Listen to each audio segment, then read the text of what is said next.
Yellow. So I came back, but this time with a story time. Okay, so I know maybe you're saying, Taylor, you have the same house plats. I mean, yeah, when I washed the hair so thick I just had to put house plats. Don't mind the separation, don't mind one bigger than the other. I am no professional.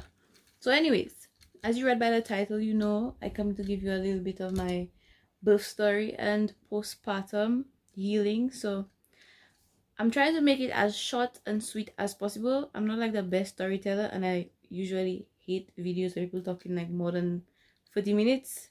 So I'll try and keep it short and sweet for you, okay? So let's get started.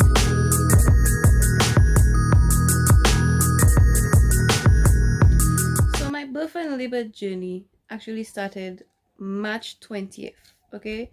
So like Friday the 19th was like a roti day. Like that roti day and the roti day before, everyone's like, what? You still there? So I was like literally full term. I was 49 weeks and 4 days. And that's full term. So Raven came on March 20th, 2021. And it was 1:30 in the morning. So in a deep sleep. Ladies, I know maybe you can relate. You see when you feel like you get a gush of blood in your sleep, like you say, you wake up and you say, oh shit, my period come. So that's what it felt like for me. Like it wasn't a whole bunch of water that came out one time. My water broke. When it broke at 1:30, it felt like, oh gosh, I thought I was bleeding at first. So like I hold it, and like, you know, when you do the swift sit and stand when you try and get out of the bed and not dirty the bed, I did that and I held it and I went in the washroom. I was expecting to see blood. I was so worried, and then I see the water and I say, oh shit. I shouted my mother because I slept by her at night on the bed. I said, Mommy, my water break. My water bag break. She's like, haha, very funny. And she go back and sleep. You pee on you. I say, okay, maybe she's still in the sleep. I stay on the toilet. I wipe. My panty was wet, so I put it aside, you know already. And then as I'm getting up to go back to wake up again, I feel a gush of water go down again. And I'm like, oh shit. And I grab my towel and I walk into her, sitting asleep with the towel between my legs. I'm like, Mommy, my water bag break. She's like, you pee on you. I'm like, no. And then I had to go in the shower and rinse. And once I'm in the shower, she realized, okay, I'm not joking, my water bag burst. So luckily everything was packed. That was like maybe like 5 days ago. I posted the how I packed my hospital bag or whatever. It was like 1 week after that, and then luckily it was good thing everything was packed. So my mother woke up, she got dressed. I had like I had to put a pad to try and catch some of the water. She woke up a brother of mine. We have a brother staying with us. She woke up the brother, and we had to drive 1:30 in the morning to the hospital. We went to St. Jude's, by the way. My gosh, you see, sorry about that. I did a faux pas. You know already. Always have the bullets, so I had to cut that out. Anyways, I was saying, right? So mommy had to go and wake up our brother, well, my brother, and she got my bags. I got dressed, she got dressed, he came, she put the bags on the van, and we're driving. Mind you, right? I am freaking out on the inside, but on the outside I looking calm. My mother's like, you okay? I did. Yeah. Too pity. Too pity, daddy, yeah. I didn't know what to say. I didn't know what to do. I was nervous. I was like, oh dear, I'm going in the hospital. And mind you, I've never slept in the hospital. That was the most scary thing, I think, because I like horror movies and I like all kind of series. So all drama is in hospital. Everything that have to go wrong is in a hospital. And that's my first time sleeping in the hospital. Let me tell you, I was nervous as hell. So fast forward, we drove there, we checked in, they realized, yes, my water bag was, you see when they have to like feel how many centimeters? Ooh, pressure, Marisa, wow. Anyways, all 2 in the morning, I say, okay, you there? They send me and sleep. I couldn't sleep. I stayed awake. I call baby daddy. I call my mother. My father fast asleep. Nothing wakes up my father. So back and forth, I on WhatsApp, I messaging, I talking, I say I can't sleep at all. The nurses done tell me 6 o'clock, come to the delivery room, 6 a.m. So I never slept. So 5 a.m. I go, I take a shower, I put my nightgown, I get my basin ready, because you know they tell you have to put you have to put a fresh gown, you have to put the pads, you have to put baby clothes, blankets, everything. So when you give birth, they have everything there ready. So I went there, and they're realizing, okay, I'm still like 5 centimeters.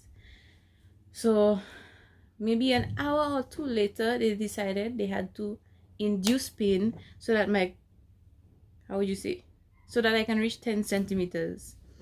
So they give me the drips, the whole bag finish. I in pain. They're not ready for me yet. They give me another bag again. I say, very well, Makaifini. That pain, let me tell you, whatever you hear people say about breathing, bitch, breathe. Okay?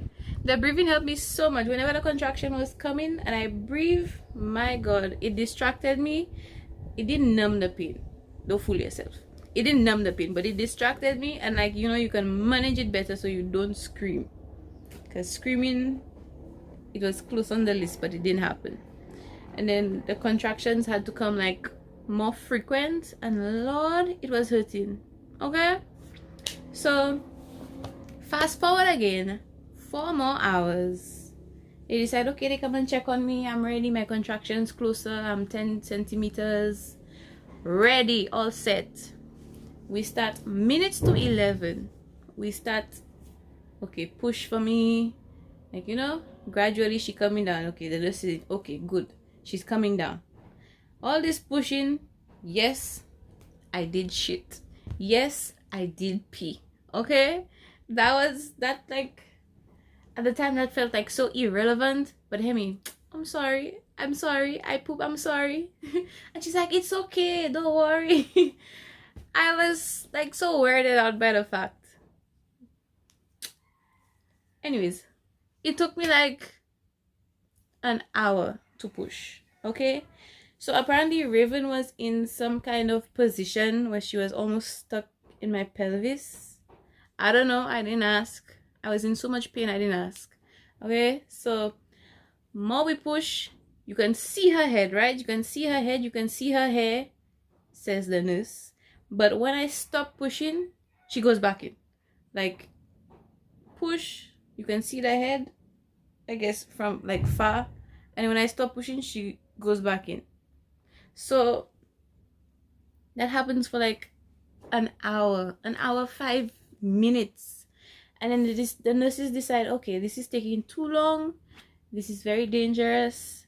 So slowly the nurses, they start to gang up on me. Okay? So at some point in all my pushing, 4 more nurses came by my bedside, because shit was getting real serious. Because if you see Raven stayed any longer, they were saying that they would have to cut me, and they would check it. They were already checking to see if there was a doctor on standby. She wasn't gonna be there yet, or something like that. I wasn't sure. I was trying to keep up with the conversation, but the pain, it was off the charts for a short time since they induced the pain for me. So here I am, pushing. Nothing is happening. And I'm talking to Raven. I'm telling Raven, like, Raven, why are you not coming out? Come out for mommy to see you. I am like so nervous because, oh my gosh, if you do come out, I'm going to get a C-section. Then I see the 4 nurses coming, right? One comes and kneels right next to me on the bed. At this point, I think if you're a mother, you know what she come and do there. Another 2 nurses, one on each side of the bed. And then another 2, well, the one that was originally there with me and another one came. Both of them were between my legs. So the one that was there with me, right, when all the nurses assume position, one kneeled down by me to push my belly down, one on each side to hold each leg and push up, one nurse, you know, opening, stretching, and the nurse that was with me now, she's swift. She pick up the knife or the scissors and she keep it low for me not to panic. So now I push once. Lord, as soon as that nurse pushed on my belly, that was the first scream I ever did that whole day. I screamed, that bitch. I swear the lady was going to just crush me. I was out of breath and everything, and they was like, no, keep pushing. I'm like, oh my gosh. I had to brace myself and feel like I was going to die because that nurse was pushing down on my lungs. She was pushing down on everything. I couldn't breathe and I had to push. Okay. First push, I was winded. Okay, they realized what happened. They say, okay, good. Second push, the nurse cut me. Whap! I screamed. I felt it. It was like a quick sting. And they said, no, keep pushing. Third push. Raven just fly. Whap! She just fly out. Once she fly out, the one nurse catch her. I don't know what she did. She did something. And then she just rest Raven on the side of my belly because my leg was still up. So she was hooked up my side right here. And they started doing what they were doing. And I rest my head and I was like, I couldn't feel anything. So like, you know when people say the ring of fire, you know, when the head coming out, I didn't feel any of that, okay? I only felt when the nurse cut me. Apart from that, a quick sting, nothing. The thing I heard the most was when she pressed against me and then the contractions because they had to induce the labor. So she was doing everything. She had the placenta, eh? I tell her I wanted to see it. I mean, it looked weird, but you know, I like to see these things. I was always want to see these things, but anyways, moving on. Everything was fine. You know, already I numb. I have my little painkillers. You know, she's stitching me up. I go back to my room. I rest. Baby was with me. Time for me to get up now to go and pee. Lord help me, I could not walk. As much as St. Jude's is like what, a hospital, not much love. The ladies are nice, they socialize nice, they talk to you nice, they give jokes, but damn, I could not walk. I almost didn't even get help to walk to the bathroom. They're like, come on, you have to walk it off. Not even a C-section you get. I'm like, bitch, in my head, I'm like, bitch, you don't see how they open me there? You telling me I have to walk? And the worst part about it, St. Jude's, well, St. Lucia, I don't know about Castries. St. Jude's, I had no help, no support, no family, nothing. My mother dropped me, she had to leave. When I was in the labor room, visiting hours was like 6 to 7, 1 hour in the afternoon, 1 hour in the later afternoon, whatever. I can't remember the times. So whilst I'm in the labor room, right, visiting hour, could you imagine? It's only 30 minutes. Only 30 minutes. It's not much you can do in 30 minutes. So I'm on the bed. Baby daddy come and check me. You know, that was in the beginning, waiting for contractions. My father come and check me. All they had to say was hi and bye. After they left, I cried. I felt like I was alone. That was not a nice feeling at all. Okay? And I'm pushing and I'm pushing and I'm pushing. I'm feeling like I wish I had somebody to hold my hand and all these kind of things. I'm like, that's a very, very lonely experience. It's the loneliest experience I've had in my life. Okay? And even after visiting hours, my gosh, they wasn't there in time. They didn't have long enough because like each person has to come and everybody has to fit within that 30 minutes of visiting hours. So, and to make it worse, one at a time. Tell me how many minutes you have with each person. One at a time. And they were not helping so much. I couldn't walk to the bathroom. I couldn't sit. And I had to soak, right? I had to soak in a Savlon water and salt. I could barely sit for myself. Visiting hours is 30 minutes and the nurse not helping you whatsoever. Eventually, my mother had to like exceed the 30 minutes. She was in the bathroom with me when they were telling everybody get out. I was like, Mommy stay there. They're not gonna come in the bathroom and look for you because I'm butt-ass naked. I dare the security to come in the bathroom. He didn't. So she had time help me bathe. That was the one help I got. Wow. But anyways, it's a sad experience at St. Jude's, but they got the job done. At the end of the day, when I got back home, could you imagine? I could not walk up the steps to get into the house.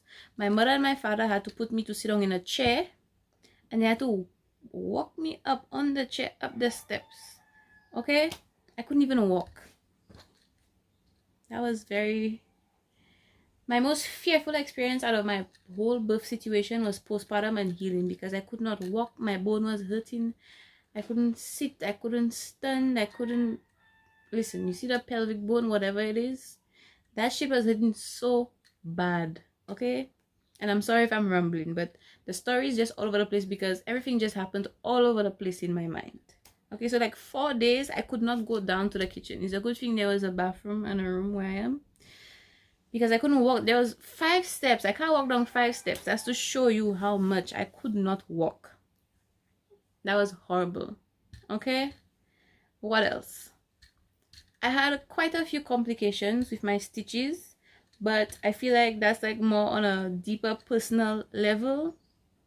I don't want to get into that. I'll just tell you I had complications with my stitches, and I can say they botched the job. They fucked up. And as a St. Lucian, I mean from St. Jude's, none of us are surprised. Okay, St. Jude's, they like, if it comes out perfect for you, my girl, good luck, congrats, luck and chance with St. Jude's. Okay, that's what it was like. So every single day I had to like soak in Savlon and salt for like 3-4 times a day, and I could not even stoop. Somebody had to hold me. Somebody always had to come and hold me so I can go down slowly, slowly, slowly. I couldn't sit, I couldn't stand. Somebody had to help me sit, somebody had to help me stand, somebody had to help me lay down. When I'm lying down, I couldn't lie down anyhow. Somebody had to literally come when I sit on the bed. I could not raise my leg to go on the bed. Like, you know how you usually just sit on the bed and you just put your legs up on the bed? I could not do that whatsoever. Somebody had to hold my leg. And even when they hold it, they had to bring it slow, slow, slow, slow, slow. Like, they had to pick up my leg so slow, because if they go fast, everything just pain. So with that being said, everybody asked me, oh, if you're experienced, will you have another one? I'd say, yes, I'd have another one, as long as it's not at St. Jude's. Okay? Not at St. Jude's whatsoever, because there must be something better. Even if it's not in St. Lucia, there must be something better. So all these Americans are making these YouTube videos about, oh wow, epidural, oh wow, my husband is in my room with me, we have our own room, he there with me, he holding my hand, I'm not alone, he keeping me company, he rubbing my back. Zero, none of that in St. Lucia. Okay, I was very optimistic when I was just pregnant, starting watching YouTube videos, and then when I asked people, they're like, no girl. Slowly I was disappointed, but experience it for myself. Ooh, child. I'll have to try OKEU or Tapion or something. Okay, but anyways, for those of you that are watching the video and like y'all had a birth story, I don't mind y'all telling me. Tell me down in the comments or message me, you know. Hit me up on Instagram and tell me your birth story. I don't mind hearing it. What else? I'm not sure if I missed anything in the story. It's not much. It's not a wild, crazy movie story. That's all it was. That's all it is. Yes, I'd make another one. I don't know. That's about it, you know. If I missed anything, feel free to ask me in the comments and I'll answer. So make sure you like, comment, and subscribe. I don't know if my video was up to your standards. I don't know if you have standards. YouTube doesn't have standards. I'm babbling. Sorry about that cut again. I was distracted for a second. Oh yes, and if you're wondering where Raven is currently in the balcony with her father. They're out there chilling in the breeze. So yeah, I think that's it. I'm sure I forgot something, but if I did, just message. Feel free to just message in the comments and I'll answer any question you have, and then we'll talk from there. So make sure you like, subscribe, comment, tell me how the video was. You know, I always like your feedback because this isn't something I don't usually do. So let me know, and hopefully I'll be able to come sooner with another video. Bye.